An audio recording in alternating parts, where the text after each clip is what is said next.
तुम्हाला माहिती आहे का, आपल्या लाईफमध्ये आपण ज्यावेळेस एखादी चांगली व्यक्ती गमावतो, त्यावेळेस आपल्याला त्या व्यक्तीची किंमत अजिबात नसते.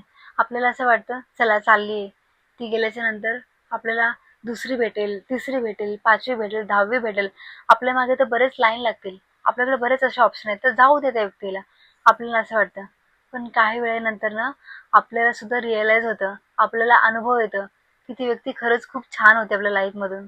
आपल्याला रिअलाईज होतं, की त्या व्यक्तीचं फक्त आणि फक्त आपल्या मनावरती प्रेम होतं आणि बाकीच्यांचं हे फक्त आणि फक्त आपल्या पैशावर आणि आपल्या शरीरावरती प्रेम आहे. हे आपल्याला ज्यावेळेस रिअलाईज होतं ना, त्यावेळेस आपण त्या व्यक्तीला, आपल्या व्यक्तीला पूर्णपणे गमावलेला असतो. कारण ती बिचारी आपल्यासाठी कायम झटत असते. आपल्या प्रत्येक सुख-दुःखामध्ये, आपल्या फायनान्शियल प्रॉब्लेममध्ये, आपल्या फॅमिली प्रॉब्लेममध्ये व आपल्या इतर सगळ्या प्रॉब्लेममध्ये, आपल्या प्रत्येक गोष्टींमध्ये, आपल्या प्रत्येक सक्सेसमध्ये ती व्यक्ती आपल्या मागे धावत असते आणि तुम्ही अशा व्यक्तीला गमावता.